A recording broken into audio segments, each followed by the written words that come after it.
Bom dia, bem-vindos à AMD TV e a mais um episódio do nosso programa Olho Clínico. Hoje vamos falar de olho vermelho e quem nos vai acompanhar nesta viagem é o Dr. Luís Torrão, médico especialista em oftalmologia. O olho vermelho é uma queixa oftalmológica muito comum e essas queixas surgem ao médico generalista.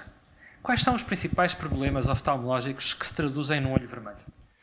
Eu diria que o olho vermelho é uma manifestação oftalmológica que é transversal a uma grande variedade de patologia. O olho vermelho exuberante mais comum conhecido é o vulgar derrame ocular, que é uma hemorragia conjuntival. Portanto, não é bem uma patologia, é uma pequena fragilidade vascular que leva a uma hemorragia localizada que fica estirada, é muito exuberante, mas pouco grave. Depois temos essencialmente a conjuntivite. A conjuntivite é a inflamação da superfície ocular da túnica conjuntival. Mais famosa e conhecida e vulgar é a conjuntivite infecciosa. E depois há a conjuntivite alérgica e os pacientes estão mais habituados a ela por ter o caráter recorrente, por ter uma sintomatologia que eles já conhecem bem.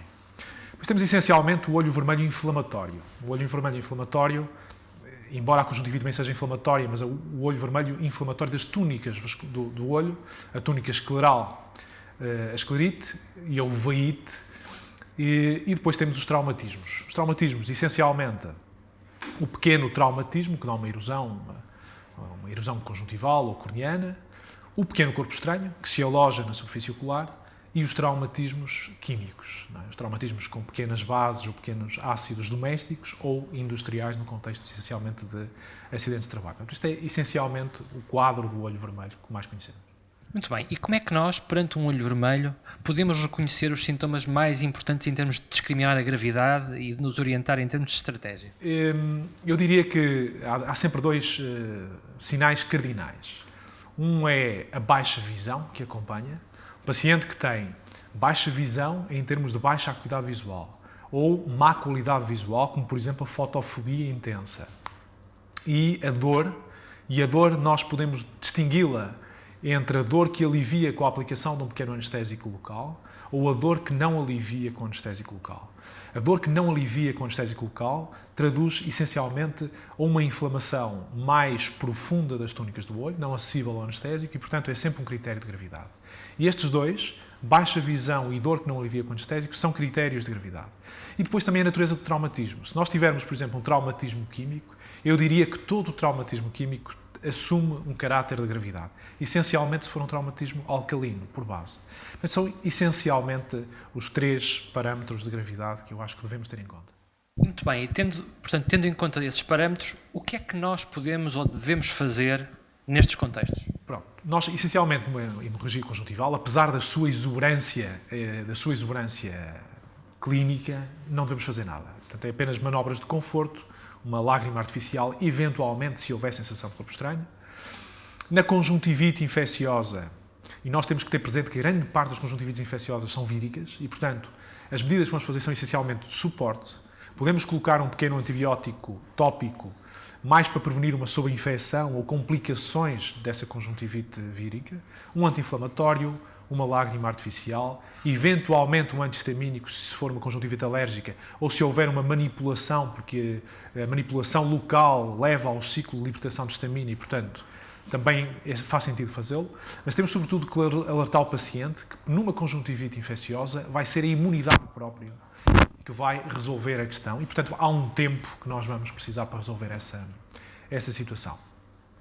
Relativamente aos traumatismos, aos pequenos traumatismos, as pequenas erosões, com uma folha de papel, com uma mão, isto acontece, por exemplo, muito na interação com bebés, essencialmente são traumatismos superficiais e fazer uma lavagem cuidada com um soro fisiológico e um penso fechado, que deve estar por menos 24 horas, com uma pomada de antibióticos, são as medidas essenciais.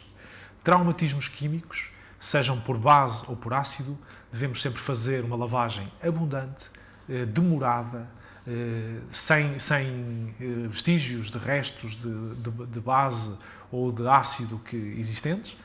E depois, eu penso que referenciar sempre estes casos. Há um aspecto importante aqui relativamente ao tratamento, que é não nos deixarmos enganar pela exuberância do quadro com que se apresenta. Um paciente que apresenta um quadro muito exuberante pode, por vezes, ter uma situação benigna. Isto acontece muito, por exemplo, nas conjuntivites. E às vezes nós deixamos-nos levar pela falta da exuberância clínica, quando na verdade pode ser um critério de gravidade. Por exemplo, um herpes oftálmico muitas vezes tem um aspecto pouco exuberante. Portanto, nós não devemos assumir o prognóstico em função da exuberância clínica. São também sempre medidas que nós devemos ter algum cuidado em ter, aconselhar os nossos pacientes a não se automedicarem. Muitas vezes aqui o tratamento não é o tratamento pela positiva, pela adição de medicamentos, mas aconselhar a não colocar. E para o médico, no âmbito generalista, não utilizar corticoterapia tópica. A corticoterapia tópica traz complicações e as complicações, por vezes, não são visíveis a curto prazo, são a formação de cataratas, os glaucomas secundários. Portanto, essencialmente, devemos ter também o cuidado de não prescrever como primeira linha corticoides tópicos. Penso que são as principais linhas terapêuticas. E há algum outro cuidado que seja necessário ter em termos de... Nós ouvimos, por exemplo, falar no glaucoma. O glaucoma pode também manifestar-se com um olho vermelho. Exatamente. O glaucoma agudo pode apresentar-se como um olho vermelho. Um olho vermelho doloroso, um olho vermelho com uma dor profunda, com baixa visão, com uma irradiação posterior dessa dor e, por vezes, com sinais e sintomas vagais. Náuseas, vômitos, uma certa hipotensão.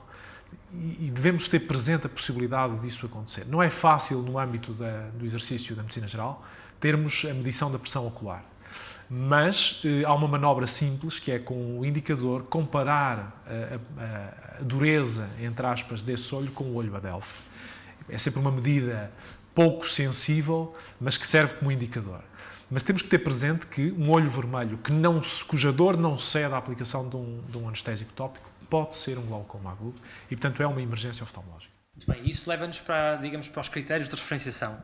O que é que me deve chamar a atenção de que a paciente que está ao pé de mim ou que está à minha frente tem que ser imediatamente referenciado e como é que eu devo fazê-lo? Eu aqui tenho uma atitude muito cautelosa. Eu acho que cabem mais coisas no âmbito da referenciação do que as coisas que autonomamente nós podemos ou devemos decidir sozinhos.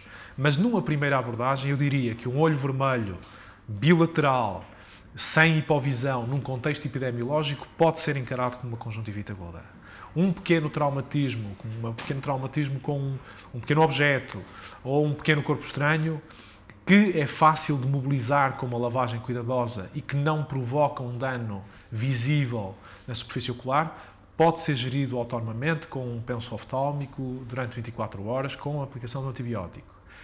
Eu diria que todas as outras situações que envolvam baixa visão, dor que não alivia com anestésico local e traumatismos químicos devem ser orientados para uma avaliação de um oftalmologista. Muito bem, muito obrigado. Nada. E acho que conseguimos agora gerir melhor as situações de olho vermelho nos nossos pacientes. Obrigado. Muito obrigado.